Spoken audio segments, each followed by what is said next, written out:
In today's episode of Godly Businesswoman Bible Study, we're going to take a look at the crucifixion, which is basically the cornerstone of Christianity. Because if the crucifixion is true, that means that Christianity is true. But if the crucifixion is false, that means Christianity basically falls apart. Now, here's a fact that the crucifixion is widely accepted as historical. Here's some ancient scholars who were not Christian who all confirmed that Jesus was crucified, and some of them even mocked Christians.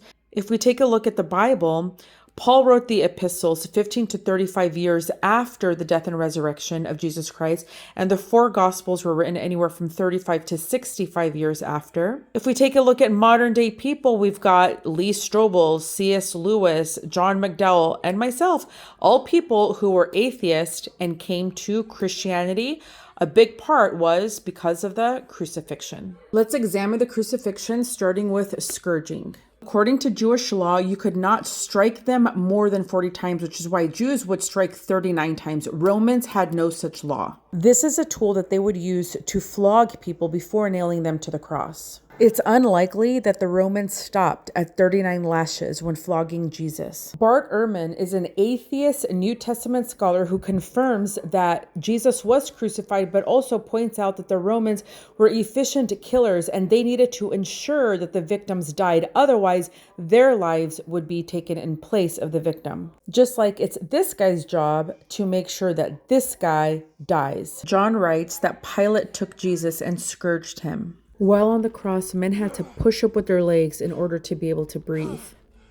To accelerate death, Romans would break their legs. But we know that it was prophesied that Jesus' bones would not be broken. He keeps all his bones, not one of them is broken. This ordinance serves as a foreshadowing of Jesus, who is the ultimate Passover lamb.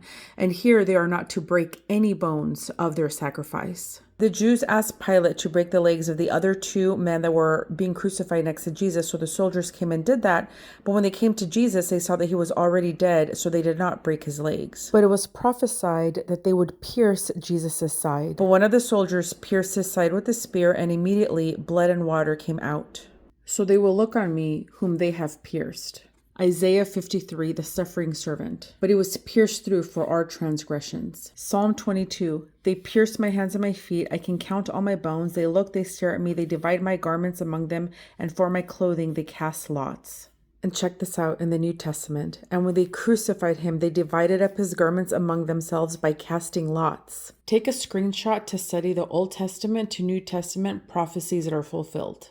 So it seems like the crucifixion is true. So anyone that tells you that the crucifixion did not happen is false.